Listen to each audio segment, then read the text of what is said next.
जी अस्सलाम वालेकुम क्लास। आज जो हम टॉपिक डिस्कस करने लगे हैं वो है एल्बो से रिलेटेड। हमने एल्बो जो है वो स्टार्ट की हुई थी बिफोर मिड्स। हम उसको थोड़ा सा जो है वो डिस्कस कर चुके थे about it's anatomy and biomechanics and slight bit of biomechanics and kinesiology type of things. तो आज जो है वो हम आगे इसको एल्बो जॉइंट को फर्दर डिस्कस करते हैं और उसमें जो अब हम आज चीज डिस्कस करने लगे हैं जो कि थेरेपेटिक्स से रिलेटेड चीजें जो प्रॉब्लम्स हैं एल्बो जॉइंट के हम उनको डिस्कस करेंगे।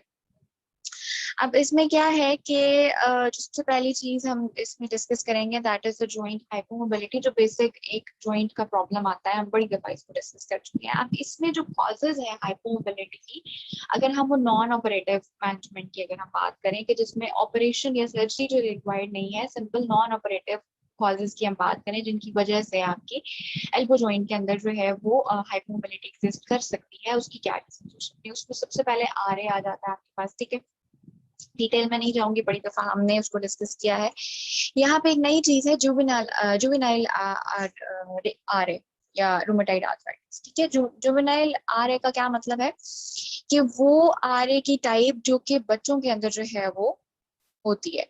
अब आपको पता है कि आरए की जो है वो एक सर्टेन एज लिमिट है, लाइक वो फीमेल्स के अंदर ज्यादा है और 29 से लेके 40 तक की एक रेंज है एज में जिसके अंदर वो ज्यादा जो है वो प्रोनाउंस होता है, या उसकी जो रिस्क है वो ज्यादा होता है, या इसकी अपेरेंस जो है ना वो इस एज के अंदर ज्यादा होती है। बट कुछ केसेस ऐसे हैं कि जिसमें बच्चों के अंदर भी जो है ना वो ये आरए देखने में आता है। लाइक उसके आगे फर्दर रीजंस हैं, जेनेटिक इश्यूज हैं, आपको पता है कि वैसे भी ऑटो इम्यून डिसीज है, तो उसके कॉजेज फर्दर और हैं कि वो बच्चों में क्यों होता है।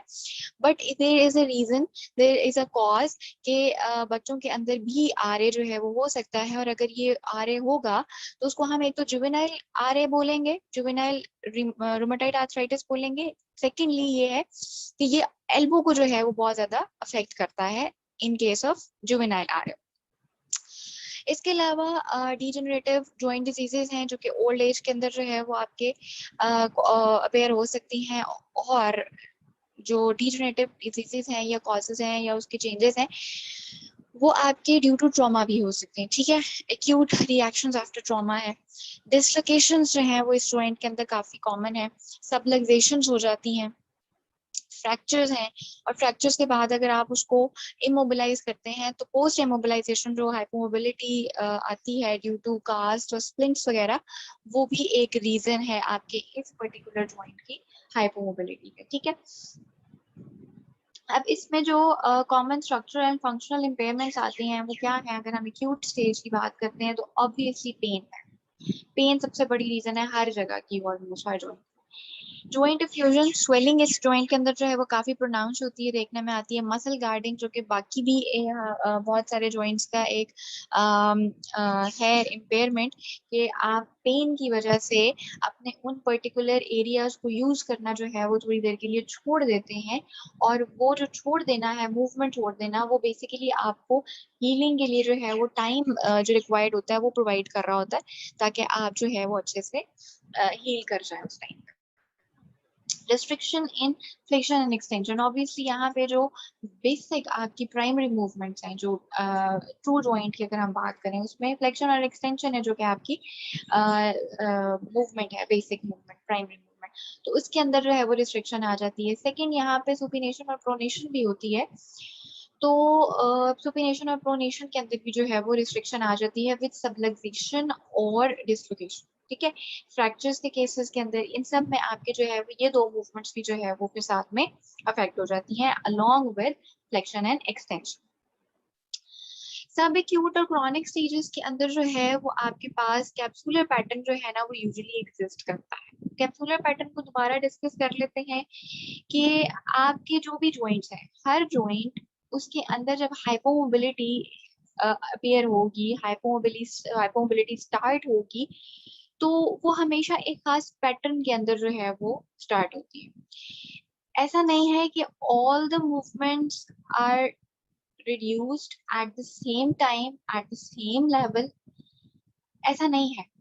आपकी डिफरेंट काइंड ऑफ मूवमेंट्स हैं एक जॉइंट के अंदर, और at the time of hypomobility, जैसे जैसे वो हाइपोमोबिलिटी बढ़ती जाती है, उसका एक मूवमेंट्स की रिस्ट्रिक्शन का एक सीक्वेंस है कि पहले एक मूवमेंट रिस्ट्रिक्ट करती है, उसके बाद फिर दूसरी मूवमेंट एक रिस्ट्रिक्ट करेगी, फिर तीसरी, फिर चौथी, फिर पांचवी, जिस तरह से भी जितनी भी उस जॉइंट के ऊपर मूवमेंट्स अवेलेबल। ये जो सीक्वेंस है इसको हम कहते हैं कैप्सुलर पैटर्न, और कैप्सुलर पैटर्न जो है वो हर जॉइंट का डिफरेंट होता है। इन केस ऑफ एल्बो, इसमें फ्लेक्शन पहले रिस्ट्रिक्ट करती है, फिर एक्सटेंशन जो है वो रिस्ट्रिक्ट करेगी। तो इसमें फ्लेक्शन और एक्सटेंशन का जो है वो कैप्सुलर पैटर्न बनता है। जैसे कि अगली लाइन में आपको लिखा हुआ है कि elbow flexion is more restricted than extension, क्योंकि एक्सटेंशन वैसे भी आपकी जो है ना वो एक कह लो कि नॉर्मल जो आपका पोस्टर है, जो फंडामेंटल पोस्टर है, उसके अंदर नॉर्मली आपकी एक्सटेंशन एग्जिस्ट करती है। तो जो ज्यादा रिस्ट्रिक्ट करने वाली मूवमेंट है वो आपकी फ्लेक्शन होती है, लेकिन एक्सटेंशन भी आपकी रिस्ट्रिक्ट कर जाती है। पहले आपकी फ्लेक्शन जो है वो as a capsular pattern restrict करेगी, उसके बाद फिर आपकी एक्सटेंशन के अंदर लिमिटेशन आना शुरू होगी। फर्म एंड फील होती है यहाँ पे। फर्म एंड फील का क्या मतलब है, क्योंकि ये हाइपोमोबिलिटी की वजह से, अगर तो ये नॉर्मल हम बात करें तो नॉर्मल में आपकी जो एंड फील है वो आपकी बोनी एंड फील है, हार्ड एंड फील है, ये बोन टू बोन अप्रोक्सीमेशन होती है, लॉकिंग होती है, और वो आपकी एक बोनी आपको जो है वो एंड फील ये महसूस होती है। But in case of hypomobility, क्योंकि ये अब कैप्सूलर पैटर्न है, कैप्सूल रिस्ट्रिक्ट कर रहा है और उसके स्ट्रक्चर जो है वो उसमें रिस्ट्रिक्ट कर रहे हैं, तो उसकी जो आपको एंड फील महसूस होती है वो आपकी firm kind of and feel होगी, that would not be hard and feel. ठीक है, अब देखो, फर्म एंड फील वैसे एक नॉर्मल एंड फील है, ठीक है, बट वो जॉइंट्स जो कि हार्ड एंड फील देते हैं नॉर्मली, वो अगर फर्म एंड फील देना शुरू हो जाए, दैट मीन्स कि फर्म एंड फील भी फिर अब नॉर्मल हो गई उस केस के अंदर। नॉर्मली सॉफ्ट, फर्म और हार्ड तीन एंड फील्स हैं आपके पास, बट वो जॉइंट जो हार्ड एंड फील देता है, वो अगर आपको किसी वजह से फर्म एंड फील देना शुरू कर दे या सॉफ्ट एंड फील देना शुरू कर दे, तो दैट टाइम उस पर्टिकुलर जॉइंट के लिए उस पर्टिकुलर टाइम के ऊपर वो एंड फील अब नॉर्मल कंसिडर होगी। इसके अलावा जो रेडियो अल्नर जॉइंट है उसका आर्थराइटिस भी जो है वो डेवलप हो जाता है इन सब एक्यूट क्रॉनिक कंडीशंस में, और ओवर प्रेशर से जो है वो काफी पेनफुल होती है। अब वो एक्टिविटीज कौन सी हैं जो कि लिमिट होंगी, अब अगर आप गौर करें तो बहुत सारी एक्टिविटीज डेली लाइफ की और बड़ी छोटी छोटी सी हैं जिनको हम, मेरा ख्याल है कि इतना जो है वो हम बॉदर भी नहीं करते, उन पे ध्यान भी नहीं देते, तो वो वाली आपकी जो एक्टिविटीज हैं वो रिस्ट्रिक्ट होंगी। लाइक डोर नॉब, दरवाजा है वो आपने खोलना है, दरवाजे को खोलने के लिए आपके सुपिनेशन जो है या प्रोनेशन जो है वो रिक्वायर्ड होती है। डोर नॉब है, उसको खोलने के लिए, बंद करने के लिए सुपिनेशन प्रोनेशन रिक्वायर्ड है, रिस्ट्रिक्टेड होगी।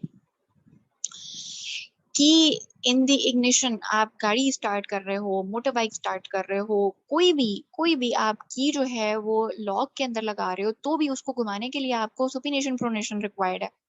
छोटी सी मूव एक्टिविटी है, लेकिन रिस्ट्रिक्ट करेगी तो पेनफुल होगी। Pain in pushing and pulling, दरवाजा खोलना है, बंद करना है, कोई ऑब्जेक्ट उठाना है, कोई ऑब्जेक्ट पुश करना है, आप कोई चीज आप अपनी तरफ पुल करना चाह रहे हो, बुक्स पड़ी हुई है उनको पुल करना है, बुक्स को पुश करना है, कोई भी चीज है, पुशिंग पुलिंग एक्टिविटी जो है वो आपकी रिड्यूस्ड होगी, डिफिकल्ट होगी। हैंड टू माउथ एक्टिविटीज जो है वो रिस्ट्रिक्ट कर जाएंगी, उसकी वजह से आपकी ईटिंग जो है वो डिस्टर्ब होगी, राइट। और ईटिंग आपकी एडीएल में आती है, एडीएल इफेक्ट हो रही है, दैट मीन्स कि आपकी क्वालिटी ऑफ लाइफ जो है वो बड़ी अफेक्ट हो रही होगी, रिड्यूस हो रही होगी वहां पे। Hand to head activities, like हाथ की जो मूवमेंट है सर तक, लाइक बाल बनाना है, कॉम्बिंग करना है, आपकी ड्रेसिंग आ जाती है, लाइक सेल्फ जो ग्रूमिंग है, आपकी एक्टिविटीज है वो सारी की सारी रिस्ट्रिक्ट हो जाएंगी। अब कहने को ये सारी की सारी एक्टिविटीज बड़ी मामूली सी हैं, but these are a basic part of our life. जो आपकी डेली एक्टिविटीज है उनका बेसिक पार्ट है। अब अगर वो आप सही से नहीं कर पा रहे, वो पेनफुल है, दैट मीन्स कि आपके लिए क्या है कि वो जो आपकी लाइफ है, क्वालिटी ऑफ लाइफ है, वो रिड्यूस्ड है। अब जैसे कि हैंड टू हेड एक्टिविटीज में आपका टेलीफोन यूज करना भी आ जाता है, लाइक मोबाइल फोन पे आपने बात करनी है, अगर आप हैंड्स फ्री यूज नहीं कर रहे हैं तो वो जो आपको मोबाइल फोन अपने कान तक लेके जाना है, उसके लिए भी आपकी वो जो एक्टिविटी हो रही है, एल्बो के ऊपर फ्लेक्शन आ रही है, वो अगर आपकी रिड्यूस्ड है तो वो आपके लिए प्रॉब्लमेटिक हो जाएगी मूवमेंट भी। डिफिकल्टी और pain when pushing up from a chair, जब हम किसी चेयर पर से उठते हैं तो बेसिकली हम मोस्ट ऑफ द टाइम हम क्या करते हैं कि हम अपना हाथों के ऊपर जो है वो वेट पुट ऑन करते हैं, हम पुश करते हैं अपने आप हाथों से, एंड देन हम उसको जो है वो अपनी चेयर से उठते हैं। वो मूवमेंट जो है वो रिस्ट्रिक्ट कर जाती है। Inability to carry objects with straight arm, अब एक्सटेंशन भी तो आपकी लिमिटेड है, ठीक है, ऑल्दो कि वो कुछ टाइम के बाद अपेयर होती है अगर हम कंपेयर करें फ्लेक्शन से, बट वो भी आपकी रिस्ट्रिक्टेड है। अब उस केस के अंदर जब आपने कोई हैवी ऑब्जेक्ट कैरी करना है, कोई बैग है आपका, आप ग्रोसरी करके आते हैं, कोई भी ऑब्जेक्ट अगर आप कैरी कर रहे हैं जिससे आपने स्ट्रेट आर्म के साथ कैरी करना है, वो आपके लिए पॉसिबल नहीं होगा क्योंकि एक्सटेंशन जो है वो लिमिटेड होगी। लिमिटेड रीच, लाइक रीचिंग, कोई आपने हाथ बढ़ा के ग्रैब करनी हो कोई चीज, रीचिंग वाली जो आपकी मूवमेंट्स हैं, एक्टिविटीज हैं, वो सारी की सारी आपकी क्या है, लिमिटेड हो जाएंगी, रिड्यूस हो जाएंगी due to restriction in flexion, extension and along with supination pronation. अब इसको हम मैनेज किस तरह से कर सकते हैं कि इसमें तो सबसे पहले जो पेशेंट की एजुकेशन बनती है वो ये कि डूज एंड डोंट्स।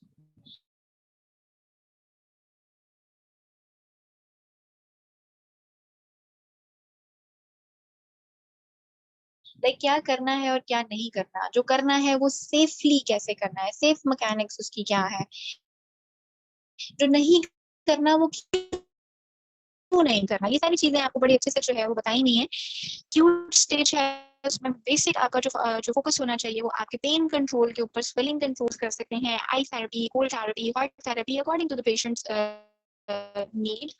आप उसको जो है वो इन्फ्लेमेशन को रिड्यूस करेंगे, पेन फ्री रेंज के अंदर आप करवाएंगे। सिंपल आरओएम है, जितनी अवेलेबल रेंज है और जितनी पेन फ्री रेंज है उसके अंदर आप मूवमेंट्स करा सकते हैं। आप मोबिलाइजेशन की तरफ अगर जाते हैं तो it must not be greater than grade 1 and 2, क्योंकि ग्रेड 1 और 2 आपका जो है वो पेन कंट्रोल के लिए होता है, बाकी चीजें फिर आपकी पेन को बढ़ा देंगी in case of acute stage या प्रोटेक्शन फेज के अंदर। Passive range of motion to just maintain the available structures और मूवमेंट और ROM. Multiple angle setting exercises आप करा सकते हैं, मसल सेटिंग, क्योंकि उसमें रेजिस्टेंस जो है वो बिल्कुल ना होने के बराबर होती है मसल सेटिंग के अंदर, तो वो आप मूवमेंट्स जो है वो एक्सरसाइजेस पेशेंट को करा सकते हैं। शोल्डर एंड रिस्ट आरओएम, ज्यादा फोकस यहाँ पे क्या होगा कि एडजेसेंट जॉइंट्स जो हैं उनके ऊपर फोकस किया जाए, शोल्डर की मोबिलिटी, रिस्ट की मोबिलिटी, हैंड की मोबिलिटी, इनको फोकस किया जाए जब तक आपकी पेन कंट्रोल नहीं। Once your pain has been controlled, उसके बाद फिर आप जो है वो पैसिव जॉइंट मोबिलाइजेशंस के ऊपर जाते हैं। मोबिलाइजेशंस आपको पता है कि फ्लेक्शन और एक्सटेंशन के लिए हम करते हैं। यहाँ पे एल्बो जॉइंट के अंदर जो है वो बेसिकली आपका कनकेव रूल अप्लाई होता है, तो सेम काइंड ऑफ डायरेक्शन में जो है वो आपकी ग्लाइड्स होंगी और आप उसमें जो है वो मोबिलाइजेशन दे सकते हैं ग्रेड 3 और grade 4।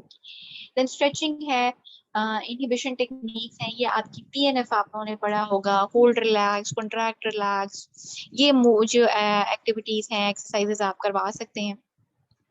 Cough weights for resistive exercise external loads के साथ आप कर सकते हैं। सेल्फ स्ट्रेचिंग मैन्यूवर्स हैं, पेशेंट को एज अ होम प्लान आप जो है ना वो सेल्फ स्ट्रेचिंग एक्सरसाइजेस बता सकते हैं ताकि वो घर जाके भी ये एक्टिविटीज करता रहे और जो आपने गेन की है रेंजेस वो नेक्स्ट सेशन, नेक्स्ट विजिट तक मेंटेन रहे, वो दोबारा जो है वो लॉस ना हो।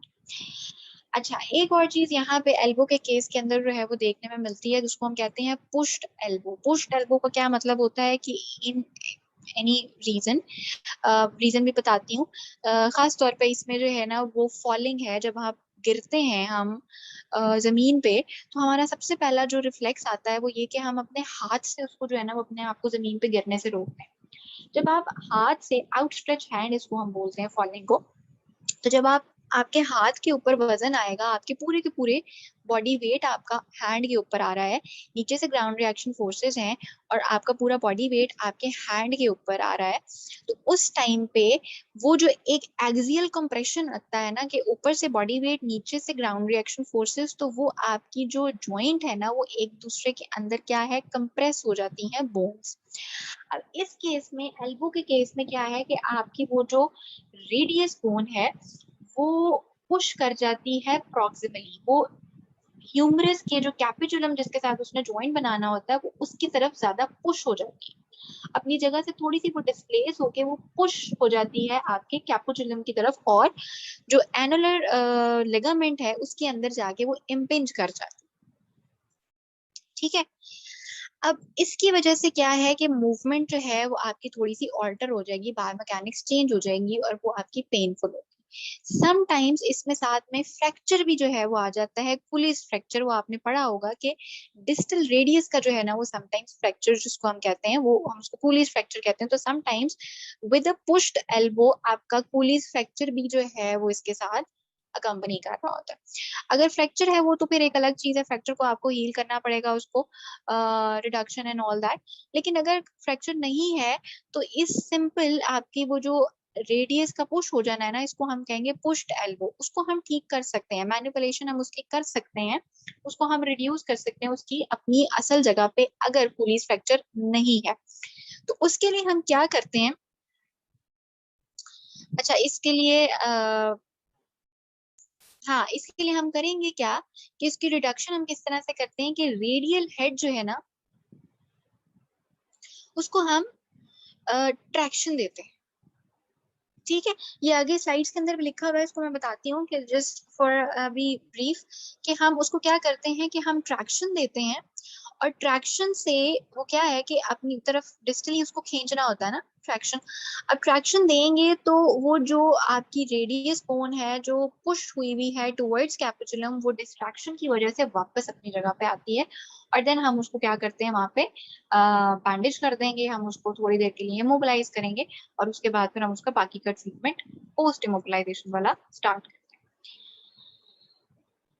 For an acute pushed elbow, अगर उसमें फ्रैक्चर नहीं है तो उसमें हम क्या करते हैं, apply a distal fraction to the radius to reposition the radial height, जैसा कि मैंने आपको बताया। क्रॉनिक केसेस के अंदर क्या है कि जब मतलब क्रॉनिक केसेस के अंदर के मतलब वो चीज बहुत ज्यादा प्रोलॉन्ग हो चुकी है, बढ़ चुकी है, उस केस के अंदर फिर आपको सस्टेन जो है ना वो स्ट्रेचेस रिक्वायर्ड होते हैं ग्रेड 3 के, जैसे कि आपने कैल्टिमॉन के अंदर पढ़ा होगा कि उसमें जो है वो ग्रेड 3 का जो है वो स्ट्रेच सबसे मैक्सिमम होता है, उसका सस्टेन स्ट्रेच जो है वो देना पड़ता है, ताकि वो जो आपकी ट्रैक्शन है ना या जो वो पुश्ड एल्बो है उसको हम रिड्यूस कर सकें, वापस अपनी जगह पर ला सकें। उसके बाद फिर जो सॉफ्ट टिश्यूज हैं उनकी स्ट्रेचिंग की भी रिक्वायरमेंट होती है, उसकी स्ट्रेंथनिंग की भी जो है वो रिक्वायरमेंट होती है, कि आप उन मसल्स को और उन जो सॉफ्ट टिश्यूज हैं उनको फिर एड्रेस करें और उनकी प्रॉपर जो है वो स्ट्रेचिंग और स्ट्रेंथनिंग जो है वो एक्टिविटीज करवाएं। एक और चीज होती है उसको हम कहते हैं पुल्ड एल्बो, ये उसका अगेंस्ट जो भी हमने पुश एल्बो पढ़ी। अच्छा, अब इसमें क्या होता है कि इसमें distal subluxation of the radius is usually seen as an acute injury in children and in sometimes labeled tennis elbow in adults। अब ये जो पुल्ड एल्बो है ये क्या है, कभी आप गौर करें कि आपने कोई बहुत भारी चीज जो है वो उठाई हो और वो सडन जर्क के साथ उठाई हो, तो समटाइम्स आप कुछ जरा गौर करें, सोचें, इमेजिन करें कि एक तो भारी चीज है, उसका वेट जो है वो ऑलरेडी जो है वो डाउनवर्ड पोजीशन पे है, ग्रेविटी भी उस पर अफेक्ट कर रही है, और आपने उसको सडन जर्क के साथ उठाया है। तो इन दैट केस आपकी जो रेडियस है ना वो समटाइम्स आपके जॉइंट में से क्या हो जाती है, डिसलोकेट कर जाती है और वो बाहर की तरफ डिस्टली जो है ना वो जॉइंट से बाहर निकल आती है। ये उस केस के अंदर भी होता है, जैसे आप देखो कि बच्चे हैं छोटे और हम एज एन एडल्ट हम उनको क्या करते हैं, बाजू से खींचते हैं, अक्सर कहा जाता है, मना किया जाता है कि झटके से जो है ना वो बच्चों को इस तरह से बाजू से पकड़ के या हाथ से पकड़ के नहीं खींचना चाहिए। क्यों? क्योंकि इसमें जो प्रॉब्लम है वो राइज हो सकता है, वो क्या, कि वो जब आपने उनको बाजू से या हाथ से पकड़ के खींचा है तो वो जो ट्रैक्शन अप्लाई हुई है आपके एल्बो जॉइंट के ऊपर और विद अ जर्क जो आया है वो आपके बच्चे की जो है ना वो रेडियस को डिस्लोकेट करता है। इस केस को हम कहते हैं पुल्ड एल्बो। अब पुल्ड एल्बो को जो रिड्यूस करना हो उसको वो मोस्ट ऑफ द टाइम, क्योंकि डिसलोकेशन का केस है, उसको जो ऑर्थोपेडिक्स हैं वो डील करते हैं और वो उसको क्या करते हैं विद सडन थ्रस्ट, जो मैनिपुलेशन है उसके थ्रू जो है वो आप विद सुपिनेशन वो अप्लाई करते हैं और उसको जो रेडियस है ना उसको अपनी जगह पे दोबारा रिड्यूस करते हैं। ठीक, तो ये मोस्ट ऑफ द टाइम ये आपका ऑर्थोपेडिक्स का काम आ जाता है। अब इसमें क्या है कि जो हमारी हाइपोमोबिलिटी एग्जिस्ट कर रही थी उसके अगर हम रिटर्न टू फंक्शन फेज की बात कर रहे हैं तो उसके अंदर आपके जो मसल परफॉर्मेंस है उसको इम्प्रूव करने की जरूरत है। उसमें स्ट्रेंथनिंग और प्लायोमेट्रिक टेक्निक्स और हर तरह की टेक्निक्स जो उसमें आ जाएंगी, resistive strengthening techniques, restore functional mobility of joint soft tissues, promote joint protection. ठीक है, प्रोटेक्शन क्यों रिक्वायर्ड है? क्योंकि जो चीजें आपने कवर कर ली है आपने उनको खराब तो नहीं करना ना। अगर आपकी मैकेनिक्स जो है वो सेफ नहीं है तो वो सारा काम जो आपने अभी तक अचीव किया है पेशेंट के ऊपर वो हो सकता है लॉस हो जाए। तो जॉइंट प्रोटेक्शन स्टिल रिक्वायर्ड है even in the return to function phase.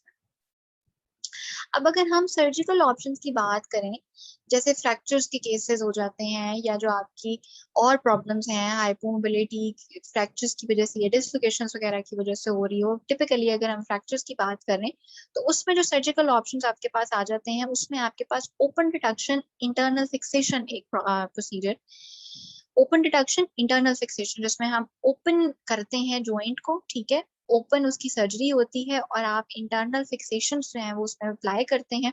Nails हैं, इंट्रामेडिनरी नेल्स होते हैं, प्लेट्स हैं, स्क्रूज हैं, अकॉर्डिंग टू जो भी रिक्वायरमेंट होती है, ये सर्जन को ज्यादा बेहतर पता होता है, बट आपको जो है वो पता होना चाहिए कि क्या क्या इसमें पॉसिबल ऑप्शंस आपके पास अवेलेबल है, पेशेंट इस तरह से प्रेजेंट कर सकता है।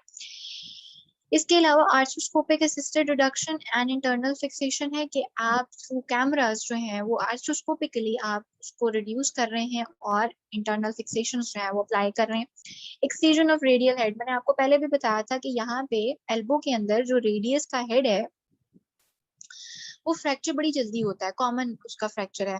और उसमें एक अनफॉर्चुनेट बात ये है कि वो जो फ्रैक्चर है ना वो कॉम्बिनेटेड टाइप का होता है, वो उसके इतने ज्यादा छोटे छोटे पीसेस हो जाते हैं कि उसको ओपनली भी रिड्यूस करना बड़ा मुश्किल काम है। अब it's like a jigsaw puzzle, इतने सारे पीसेस हो जाए वो आप जिक्सॉ पजल की तरह आप उसको आप एक एक पीस को तो नहीं जोड़ सकते ना। तो उस टाइम पे जब आपका कॉम्बिनेटेड फ्रैक्चर होता है रेडियल हेड का तो उस पे हमारे पास जो अवेलेबल या जो हमारे पास पॉसिबल क्या कहना चाहिए ट्रीटमेंट है या ऑप्शन हमारे पास आता है वो है एक्सcision ऑफ रेडियल हेड। हम रेडियल हेड को एक्साइज कर देते हैं, बिल्कुल निकाल देते हैं और उसकी जगह हम आर्टिफिशियल इम्प्लांट लगा देते हैं रेडियल हेड के साइज का। इसकी मैं आपको पिक्चर्स दिखाती हूँ। ये आपका ओपन रिडक्शन इंटरनल फिक्सेशन की है, ठीक है, तो ये आपको स्टिचेस की साइड पे नजर आ रहे होंगे। Then we have arthroscopically through cameras, ठीक है, आप उसको इंटरनली फिक्सेट कर देते हैं। ये आपका एक्सcision ऑफ रेडियल हेड है, ये आपको रेडियस का हेड जो है वो नजर आ रहा होगा, इम्प्लांट उसके अंदर जो है वो डला हुआ है आर्थ्रोस्कोपिक, ठीक है, या ओपन रिडक्शन होती है या इसकी जो रिप्लेसमेंट कह लें कि इसको हम करते हैं कि पूरा का पूरा हेड जो है वो निकाल दिया और उसकी जगह फिर आप उसको क्या है न्यू इम्प्लांट जो है वो लगा देते हैं। ये आपको एक चीज नजर आ रही होगी, ये बोन्स के अलावा आपको यहाँ पे मसल मास के अंदर जो है वो थोड़ी सी जो है वो डेपोजिशन सी नजर आ रही होगी जैसे कि बोन की होती है। ये बेसिकली क्या है, मायोसाइटिस ऑसिफिकेंस। मायोसाइटिस ऑसिफिकेंस क्या होता है कि अगर सॉफ्ट टिश्यू के अंदर यानी मसल के अंदर समटाइम्स किसी रीजन की वजह से, समटाइम्स इसकी रीजन अननोन होती है, कुछ रीजन हमें पता भी हैं वो मैं बताती हूँ आपको, कि वो आपकी क्या है हेटरोट्रोफिक बोन जो है वो फॉर्मेशन होना शुरू हो जाती है, या जिसको हम एक्टोपिक बोन फॉर्मेशन, लाइक उसकी अपनी जगह पे नहीं है बोन की, वो मसल के अंदर जो है वो बनना शुरू हो जाती है कैल्सिफिकेशन, तो उसको हम कहते हैं मायोसाइटिस ओसिफिकेंस। और इसकी जो मोस्ट कॉमन साइट है वो आपके एल्बो और थाई में, ठीक है। और एल्बो के अंदर जो इसकी मसल है ब्रेकियालिस मसल, ये बड़ा कॉमन मसल है जिसके अंदर इसकी ये डेवलपमेंट होती है, ठीक है। और इसकी रीजंस जो हैं वो क्या है, communicated fracture of radial head है, फ्रैक्चर डिसलोकेशन है, ठीक, और टियर ऑफ ब्रेकियालिस टेंडन, ठीक। समटाइम्स आपको कोई कंट्यूजन होते हैं और आप उसको बहुत ज्यादा जो है वो अर्ली ट्रीट करना शुरू कर दो एज अ फिजिकल थेरेपिस्ट, और थ्रू एक्सरसाइज थेरेपी और थ्रू मसाज थेरेपी और बहुत ज्यादा स्ट्रेचेस जो है वो आप दे दो, अर्ली ट्रीटमेंट शुरू कर दो कंट्यूजन का, और वो विगरस भी हो, तो वो भी एक रीजन बन जाती है आपके ये बोन की डेवलपमेंट की। समटाइम्स पेशेंट जो कि ट्रोमेटिक ब्रेन इंजरी के होते हैं या spinal cord injury, TBI stands for traumatic brain injury और SCI stands for spinal cord injury, इन इस तरह के जो पेशेंट्स हैं उनके अंदर भी ये चीज देखी गई है कि जो मायोसाइटिस ऑस्फिकेंस है वो डेवलप हो जाता है। रीजंस इसकी क्या है वो इतनी श्योर नहीं है। पेशेंट्स विद बर्न्स एक्सट्रीमिटीज की जो बर्न्स हैं उसकी वजह से भी हो सकता है, ट्रोमेटिक आर्थराइटिस, ठीक है। Extension is more limited in myositis ossificans, myositis में एक्सटेंशन जो है वो ज्यादा लिमिट कर रही होती है, और इसी का ये डिस्टिंग्विशिंग फैक्टर है एज एन जो आपका नॉर्मल आर्थराइटिस है, नॉर्मल आर्थराइटिस या जो बाकी आपकी हाइपोमोबिलिटीज है उसमें फ्लेक्शन ज्यादा लिमिट करती है एज कम्पेयर टू एक्सटेंशन, ये इसका डिस्टिंग्विशिंग फैक्टर है मायोसाइटिस ऑसिफिकेंस का कि वो आपकी एक्सटेंशन को ज्यादा लिमिट करती है। ब्रेकियालिस मसल जो है वो पैल्पेशन पे टेंडर होता है, लाइक अगर आप उसको हाथ से प्रेशर दे के देखें तो वो आपको बहुत ज्यादा पेशेंट को पेनफुल होगा, मे बी परमानेंट, और ये जो उसको हम थ्रू मेडिकेशन जो है वो ट्रीट करते हैं, और आप उसको जो है वो जब वो रिजॉल्व हो जाता है देन हम अपनी फिजिकल थेरेपी शुरू करते हैं, उससे पहले नहीं, उससे पहले आप उसको कंप्लीट रेस्ट वगैरह देंगे और सिंपल आरओएम के ऊपर रखेंगे दैट्स इट। जब एक दफा ये रिड्यूस हो जाता है तो उसके बाद आप क्या कर सकते हैं, मसाज है, पैसिव स्ट्रेचिंग है, resistive exercises are contraindicated before resolve, जब अगर ये ना हुआ हो, जब तक ये रिजॉल्व नहीं होता ये काम आप नहीं करेंगे। उसके बाद जो है वो आप क्या कर सकते हैं, आप नॉर्मल जो आपकी एक्टिविटीज हैं वो पेशेंट को करा सकते हैं। Elbow should be kept in rest in a splint, rest should continue until the bony mass matures and then reabsorbs, ठीक है, उससे पहले तक आपका रेस्ट चलेगा। If the capsule is also involved surgical excision of heterotrophic bone for muscle from muscle, ये उसको surgically remove करना पड़ता है, और जो total elbow arthroplasty, TEA stands for total elbow arthroplasty is necessary only in rare cases, कि वो बिल्कुल टोटल आपको जो है वो एल्बो की आर्थ्रोप्लास्टी करनी पड़ जाए, ये बड़ी रेयर केसेस के अंदर होगा, बट अगर कैप्सूल इन्वॉल्व होता है तो फिर आपको उसको सर्जिकली जो है वो एक्सरसाइज करना पड़ेगा बोन को, अदरवाइज मेडिसिन से जो है वो रिजॉल्व हो जाती है एंड देन आप उसको जो है वो फिर नॉर्मल एक्यूट कंडीशन को ट्रीट करते हैं, ठीक। इसके अलावा एल्बो के अंदर जो है वो कुछ और प्रॉब्लम्स भी आपके पास अराइज हो सकते हैं जो कि हाइपोमोबिलिटी कॉज करते हैं या पेन कॉज करते हैं, that is over use syndromes, और वो है आपके टेनिस एल्बो और गोल्फर्स। वी ऑल नो कि जो आपके ह्यूमरस के दो कंडाइल्स हैं, लैटरल कंडाइल, एपिकंडाइल और मीडियल एपिकंडाइल, यहाँ से आपके मसल्स के कॉमन ओरिजिन जो है वो राइज हो रहे हैं। वो कौन से हैं, लैटरल एपिकंडाइल से आपके जो एक्सटेंसेस हैं रिस्ट के, हैंड के, उनका कॉमन ओरिजिन है, और मीडियल एपिकंडाइल से आपके जो फ्लेक्सेस हैं उनका कॉमन ओरिजिन जो है वो यहाँ से राइज करता है मसल्स का। ओवर यूज का क्या मतलब है कि जब आप बहुत ज्यादा जो है वो रिस्ट को ओवर यूज करते हो, लाइक रिस्ट की रेपिटेटिव फ्लेक्शन एक्सटेंशन मूवमेंट, तो वो आपकी ओवर यूज कर देती हैं, सिंड्रोम कॉज करती हैं एट द लेवल ऑफ एपिकंडाइल्स। क्यों? क्योंकि यहाँ से जो आपके टेंडन्स हैं, कॉमन ओरिजिन है जो टेंडेंस का, वो जब रब करता है आपके एपिकंडाइल्स के ऊपर, वहां पे फ्रिक्शन की वजह से इन्फ्लेमेशन कॉज कर देता है, और वो फिर आपकी मूवमेंट्स जो हैं वो पेनफुल हो जाती है।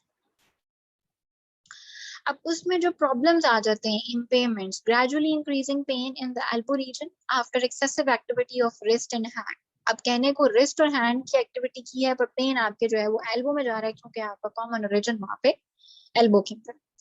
Pain when the involved muscle is stretched or when it contracts against resistance, ये इसका बहुत बड़ा कह लो कि फीचर है कि जब भी आप इन मसल्स को स्ट्रेच करते हैं तो उसमें पेन आती है। स्ट्रेच करेंगे, टेंडन स्ट्रेच करेगा, इंफ्लेमेशन हुई हुई है, pain cause.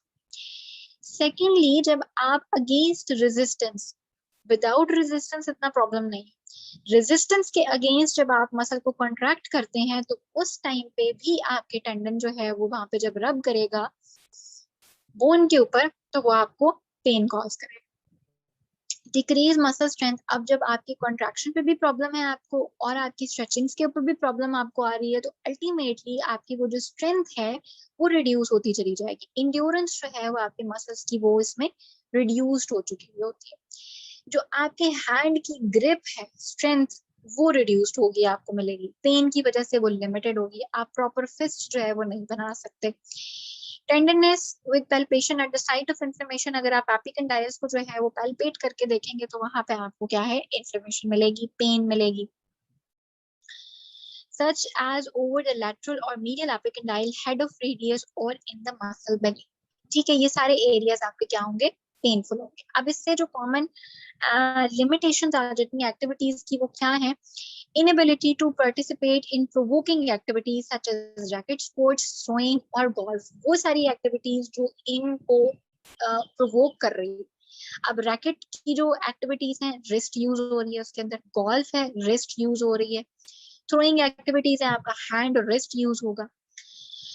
Repetitive activities like assembling, कोई आपने चीजें जो है वो एक जगह से दूसरी जगह रखनी है, सॉर्ट आउट करनी है, असेंबल करनी है, पेपर्स आपने असेंबल करने हैं, आप हैमर को यूज कर रहे हो, स्क्रू ड्राइवर यूज कर रहे हो, शफलिंग पेपर्स, प्लेइंग और प्लेइंग परकशन इंस्ट्रूमेंट, हर वो चीज जिसमें आपकी रेपिटेटिव मूवमेंट आ रही है आपकी रिस्ट की, वो सारी की सारी आपकी क्या है, लिमिट हो जाएंगी, क्योंकि उसमें फिर आपको वो एक्टिविटी करते हुए पेन महसूस होगा और पेन की वजह से वो आप उस एक्टिविटी को नहीं करेंगे, रिड्यूस हो जाएगी आपकी वो एक्टिविटीज।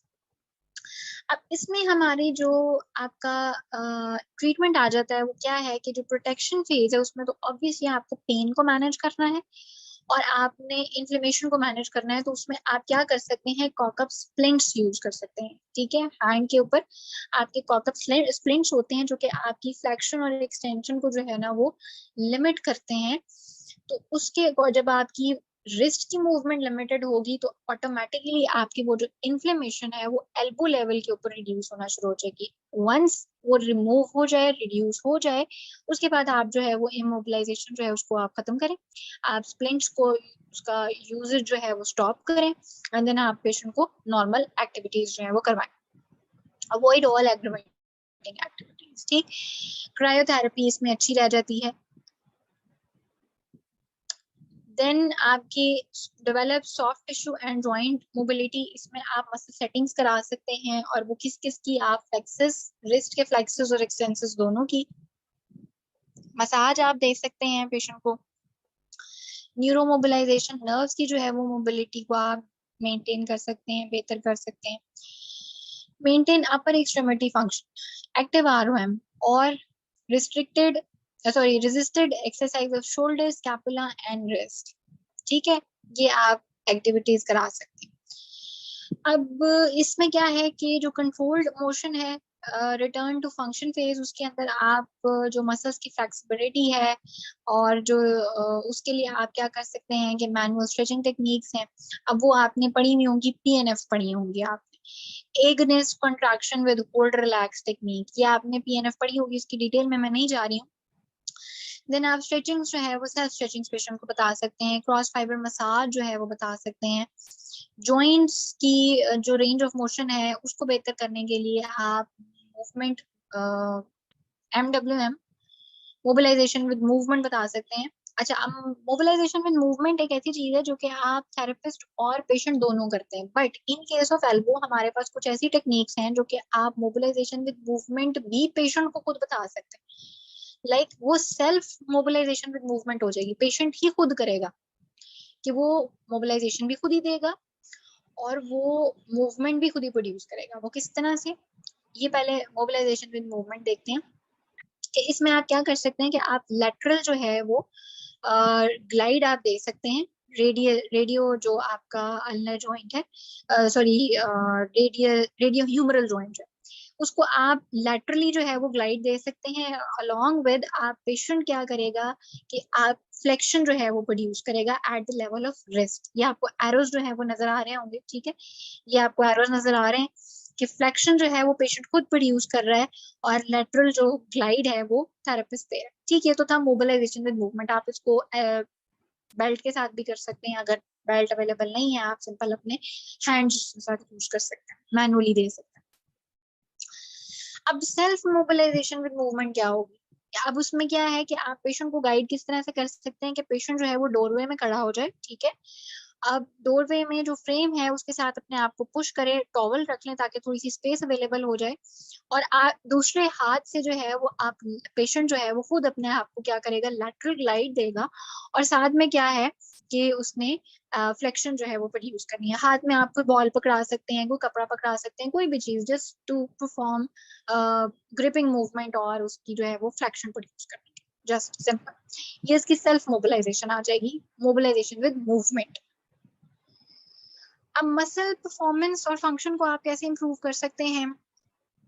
आइसोमेट्रिक्स हैं, आपकी एक्सेंट्रिक कंट्रोल है। अच्छा, यहाँ पे एल्बो के केस के अंदर जो है वो एक्सेंट्रिक कंट्रोल बड़ा इंपॉर्टेंट है, क्योंकि आपने जितनी भी लिफ्टिंग करनी है, कोई हैवी चीज उठानी है, ऑब्जेक्ट्स लिफ्ट करने हैं, उसमें आपका एक्सेंट्रिक कंट्रोल बड़ा इंपॉर्टेंट है। तो पेशेंट की जो मसल की परफॉर्मेंस है उसमें आपने एक्सेंट्रिक कंट्रोल को साथ में माइंड में रखना है। डायनामिक रेजिस्टेंस के तौर पे आप उसको जो है वो रेजिस्टेंस दे सकते हैं। Eccentrics of low intensity low speed with weight और इलास्टिक बैंड्स को आप यूज करते हुए एक्सेंट्रिक कंट्रोल आप उसमें डेवलप करा सकते हैं। Progress to faster speed and high loads, ये आपकी प्रोग्रेसिव जो ट्रेनिंग आ जाती है उसके अंदर चीजें आ जाएंगी। फंक्शनल पैटर्न्स के अंदर आप पेशेंट को जो है वो मूवमेंट्स कराएं। वो फंक्शनल पैटर्न्स आप लोगों को याद होंगे, आप लोगों ने रेजिस्टेंस के चैप्टर के अंदर जो है वो पढ़े होंगे। पैटर्न्स हैं, डायगोनल पैटर्न्स हैं फ्लेक्शन और एक्सटेंशन के। देन जनरल स्ट्रेंथनिंग है, उसमें आपकी प्लायोमेट्रिक एक्सरसाइजेस हैं। अब वो क्या है, dribbling weighted ball against the wall और द फ्लोर। वो आपने अक्सर देखा होगा कि वो जो जब बास्केटबॉल के जो प्लेयर्स हैं वो जब बॉल को लेके जा रहे होते हैं टुवर्ड्स द बास्केट, तो वो बार बार जमीन के ऊपर जो है वो बॉल को जो है वो हिट करते हैं, ठीक है, उसको फिर हाथ के साथ जो है वो बार बार जमीन के साथ, ग्राउंड के साथ क्या करते हैं, वो हिट करते हैं। इस पर्टिकुलर मूवमेंट को क्या कहते हैं, dribbling, dribbling of ball, right. अब ये काम आप जो है वो पेशेंट को करा सकते हैं। स्टेशनरी पोजीशन के अंदर जो है वो पेशेंट को कहें कि आपने बार बार जो है वो बॉल को ड्रिबलिंग एक्सरसाइजेस उसके साथ करनी है। फ्लिपिंग और कैचिंग अ वेटेड बॉल, ठीक है। Bouncing a tennis ball on short handed racket. Short handed racket का फायदा ये है कि आपका वो जो लोड आर्म है वो कम होगी, तो आपको वेट जो है वो ज्यादा महसूस नहीं होगा, या रेजिस्टेंस ज्यादा जो है वो आपको फील नहीं होगी। अदरवाइज लॉन्ग हैंडेड जो हैंडल्ड रैकेट्स हैं उसके अंदर फिर लोड आर्म बढ़ जाती है तो रेजिस्टेंस भी बढ़ जाती है। तो टेनिस बॉल के साथ जो है वो बाउंसिंग आप करा सकते हैं पेशेंट को exercise. Rapid eccentric concentric elbow forearm की movements against elastic resistance. Rapid chest passes और overhead passes using a weighted ball, ये सारी एक्सरसाइजेस आप करा सकते हैं। आप वो एक्सरसाइजेस की मैं पिक्चर्स आपको साथ शेयर कर देती हूँ कि अगर आपने स्ट्रेचिंग्स जो है वो कुछ करानी हो, फ्लेक्सिबिलिटी, तो आप पेशेंट को सेल्फ स्ट्रेचेस किस तरह से बता सकते हैं। बाइसेप का ये स्ट्रेच है, बाइसेप कब स्ट्रेच होता है, जब आपका कंप्लीट एक्सटेंशन हो शोल्डर के ऊपर, हाइपर एक्सटेंशन आ जाएगी, यानी कि complete extension of shoulder, complete extension of elbow और complete supination, sorry complete pronation.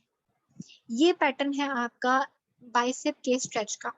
Complete pronation, complete extension of elbow and complete extension of shoulder, ये पोजीशन बनती है आपकी बाइसेप के स्ट्रेच की। अब ये आप स्टैंडिंग के अंदर भी पेशेंट को बता सकते हैं, ये आप लाइन पोजीशन में भी बता सकते हैं। लाइन पोजीशन में ये पोजीशन आपके सामने, ओवर द एज और आपने पेशेंट को कहना है कि हाइपर एक्सटेंशन प्रोड्यूस करे शोल्डर पे, एल्बो पे विद प्रोनेशन। स्टैंडिंग पोजीशन के अंदर भी आप बाइसेप का स्ट्रेच बता सकते हैं। वो क्या कि आप टेबल के एज को जो है वो पकड़ लें, वहां पे आपने अपने हाथ को जो है वो पकड़ लिया, ग्रिप कर लिया, प्रोनेशन आ गई, एक्सटेंशन आ गई एल्बो के ऊपर, एंड देन आप फॉरवर्ड मूव करें। जब आप फॉरवर्ड मूव करेंगे तो आपके शोल्डर के ऊपर जो है ना वो हाइपर एक्सटेंशन आएगी, और ये हाइपर एक्सटेंशन क्या प्रोड्यूस करेगी, आपके बाइसेप ब्रेका के स्ट्रेच को प्रोड्यूस करेगी। ट्राइसेप का जो है वो सेल्फ स्ट्रेच आप प्रोड्यूस कर सकते हैं। पेशेंट को कहें कि आपने अपना हाथ जो है वो प्लेस करना है ओवर ऑपोजिट स्कैपुला, और उसके बाद आपने शोल्डर के ऊपर जो है वो ओवरहेड एलिवेशन प्रोड्यूस करनी है।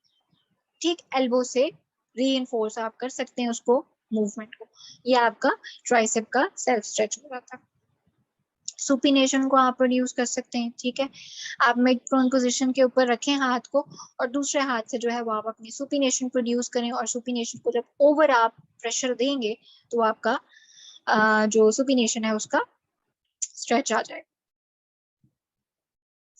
इसी तरह से आप एक्सटेंसर मसल्स जो हैं रिस्ट के, आप उनको स्ट्रेच कर सकते हैं। सेल्फ स्ट्रेच वो किस तरह से कि दीवार के साथ आपने खड़े होना है, कंप्लीट आप जो है वो अपने रिस्ट को फ्लेक्शन के अंदर ले जाएं, और जब आप दीवार के साथ इसको प्लेस करेंगे तो वो आपकी रीइंफोर्समेंट हो जाएगी, ओवर प्रेशर हो जाएगा स्ट्रेच का। ठीक है, तो जब आपकी कंप्लीट फ्लेक्शन होगी तो वो आपके एक्सटेंसर जो ग्रुप है उसको स्ट्रेच करेगा। लेकिन ये याद रखिएगा कि ये सारी चीजें आपने जो आपका रिटर्न टू फंक्शन फेज है उसमें जाके आपने ये स्ट्रेचेस देने हैं, वरना अगर टेनिस एल्बो का पेशेंट आपके पास आ रहा है और आप उसको एक्यूट फेज के अंदर ये काम कराओगे तो वो एक्सट्रीमली पेनफुल होगा पेशेंट के। तो आपने एक्यूट के अंदर ये काम नहीं करना, या आप रिटर्न टू फंक्शन फेज के अंदर आपकी ये सारी एक्टिविटीज होंगी, ये स्ट्रेचेस खासतौर, क्योंकि स्ट्रेच जो है वो पेनफुल होता है in tennis elbow and golfer. अच्छा, अब क्या है कि आपके मसल की जो परफॉर्मेंस इंप्रूव करनी है उसमें आप डिफरेंट एक्टिविटीज, वेट्स यूज कर सकते हैं, बॉल्स यूज कर सकते हैं। अब ये आपकी जो है वो ट्राइसेप का कंसेंट्रिक और इसेंट्रिक कंट्रोल डेवलप करने के लिए रेजिस्टिव ट्रेनिंग हो रही है। किस तरह से कि ये आप एल्बो को बेंड कर लें, ठीक है, हाथ में आपके कोई भी वेट आप ले लें, कोई भी डंबल यूज कर सकते हैं अकॉर्डिंग टू योर रिक्वायरमेंट, जितना आप उसको बेयर कर सकते हैं पेशेंट। अब आप गौर करें कि इसमें कंसेंट्रिक और इसेंट्रिक दोनों चीजें हो रही हैं। जब आप एल्बो को एक्सटेंशन की तरफ लेके जाते हैं, ठीक है, तो elbow extension away from the, ये आपकी एंटी ग्रेविटी मूवमेंट हुई। तो एंटी ग्रेविटी मूवमेंट और एक्सटेंशन प्रोड्यूस करना आपका ट्राइसेप का काम है। एंटी ग्रेविटी जा रही है, ये आपका कंसेंट्रिक वर्क हो रहा है। लेकिन जब आप इसी पोजीशन के अंदर, जब आप एल्बो को फ्लेक्शन के अंदर लेके आते हैं, अब वेट आपका हाथ में है, वेट आपका ग्राउंड की तरफ जो है वो जाएगा, उसकी डायरेक्शन, ग्रेविटी इटसेल्फ आपको खींच रही है। ठीक है, तो वो जो आपके होल्ड करके वह आपको लेके जाना पड़ेगा। ठीक, तो वो जो होल्डिंग आ जाएगी, ये आपका ट्राइसेप बेसिकली एलोंगेट हो रहा है, लेंथन अप हो रहा है अगेंस्ट रेजिस्टेंस। ये आपकी एक्सेंट्रिक कंट्रोल डेवलप हो रहा है।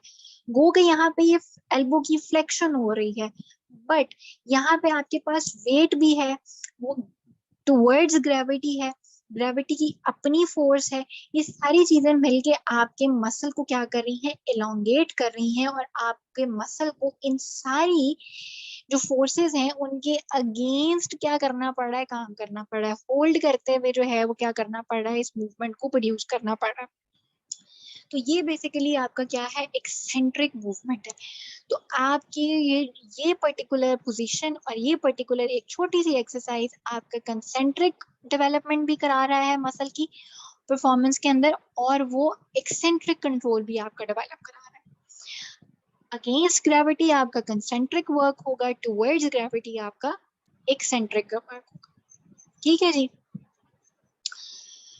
देन सुपिनेशन में प्रोनेशन के लिए जो है वो आप मूवमेंट जो है वो प्रोड्यूस कर सकते हैं कि कोई भी वेटेड गैजेट जो है वो आप हाथ में रख लें, ठीक है, और उसके बाद आप फुली सपोर्टेड और स्टेबलाइज पोजीशन के अंदर हैं और आपने जो है वो सुपिनेशन और प्रोनेशन प्रोड्यूस करनी है, तो वो जो आपका वेट आपने यूज किया हुआ है वो सुपिनेशन के अंदर भी आपको जो है वो रेजिस्टेंस देगा, प्रोनेशन के अंदर भी आपको क्या कर रहा है, रेजिस्टेंस दे रहा है। ठीक है, कंप्लीट सुपिनेशन से आप कंप्लीट प्रोनेशन पे जाएंगे, आपकी रेंज कंप्लीट हो रही है। कंप्लीट प्रोनेशन से कंप्लीट सुपिनेशन में आएंगे, ये आपकी सुपिनेशन की रेजिस्टेंस ट्रेनिंग हो रही है। देन इसी तरह से आप कोई भी डंबल जो है वो यूज कर सकते हैं और आप उससे रिस्ट की जो है वो एक्सटेंशन और फ्लेक्शन जो है उसको आप स्ट्रेंथन आप उसकी कर सकते हैं, स्ट्रेंथ ट्रेनिंग कर सकते हैं, रेजिस्टिव ट्रेनिंग जो है वो आप इससे ले सकते हैं। ठीक है जी। देन ये आपकी जो है वो प्लायोमेट्रिक ट्रेनिंग है और डायनामिक एक्सरसाइजेस हैं जो कि आप फर्दर जैसे जैसे आपके पेशेंट की रिक्वायरमेंट है आप उसमें जो है वो ऐड करते जा सकते हैं। आप जैसे ये क्या है, ये वॉन्ड है, स्टिक है और उसके साथ जो है वो थ्रेड के थ्रू जो है वो एक वेट लटकाया हुआ है। ठीक, अब आपका क्या काम है कि आपने रिस्ट की जो है वो ऑल्टरनेटिवली फ्लेक्शन एक्सटेंशन करते हुए आपने इस जो थ्रेड है उसको इस बॉन्ड के ऊपर जो है वो क्या करना है, लपेटना है। ठीक है, राउंड करना है उसको। अब वो क्या है कि नीचे वेट है और आप जब इसको रिस्ट को यूज करेंगे तो वो आपकी फ्लेक्शन एक्सटेंशन मूवमेंट जो है वो अच्छे से प्रोड्यूस करेगा। और रेजिस्टेंस ट्रेनिंग साथ में कैसे हो रही है, स्ट्रेंथ ट्रेनिंग हो रही है क्योंकि साथ में आपका वेट इन्वॉल्व है, तो वो आपके मसल्स की क्या करेगा, स्ट्रेंथ ट्रेनिंग जो है वो आपको प्रोड्यूस करेगा। आप इसमें जो है वो रेजिस्टेंस के लिए फर्दर और चीजें यूज कर सकते हैं, लाइक आपका थारा बैंड है, इलास्टिक बैंड्स हैं, वो यूज कर सकते हैं आप। जैसे कि ये थारा बैंड यूज किया हुआ है, पाँव के साथ जो है वो थारा बैंड को स्टेबलाइज कर, ठीक, और हाथ के साथ जो है वो रिस्ट के ऊपर, हैंड के ऊपर उसको क्या कर लिया, थारा बैंड को टाई कर लिया, राइट।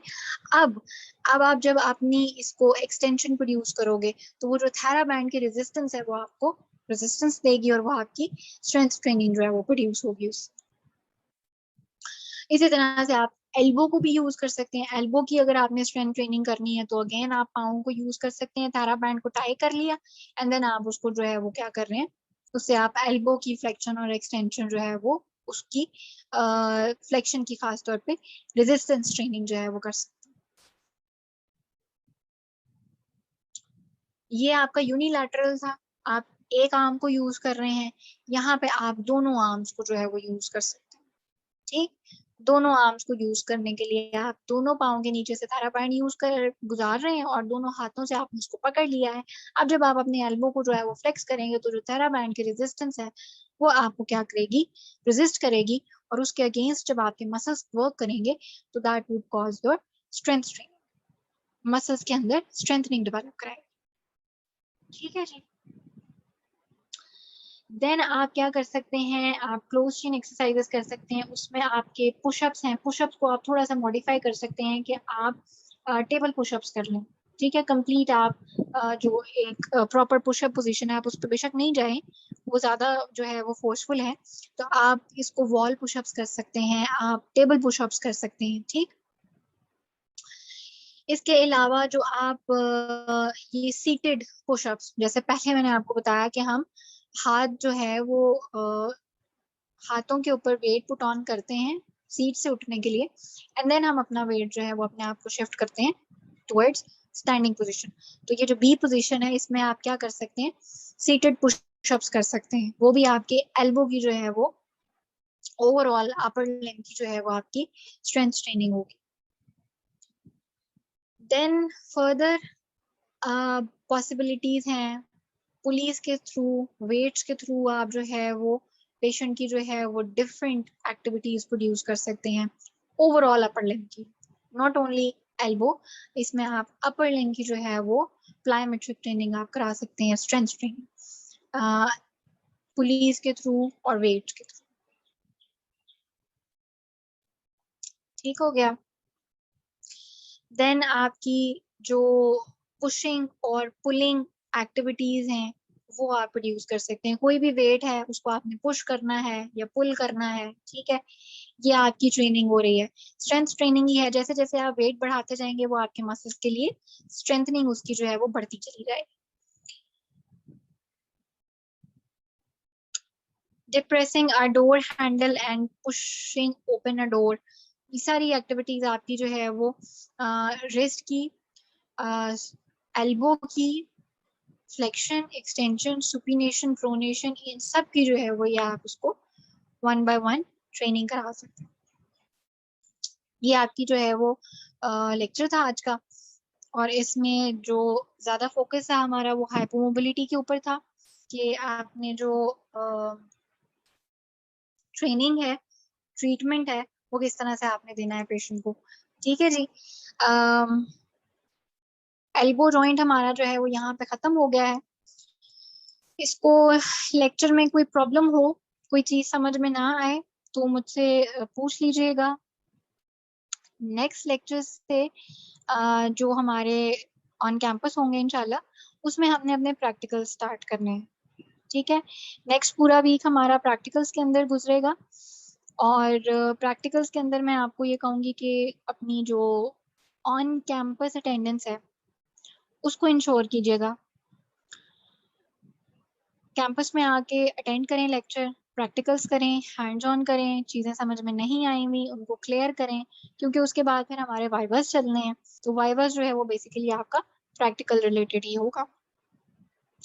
बहरहाल इस लेक्चर में कोई चीज़ समझ में नहीं आएगी तो मुझसे ज़रूर पूछ लीजिएगा, इसको बुक से भी जो है वो एक दफ़ा पढ़ लीजिएगा, और इंशाल्लाह फिर इसको जो भी प्रॉब्लम होगा इसको हम इंशाल्लाह नेक्स्ट लेक्चर में डिस्कस कर लेंगे। ठीक है जी।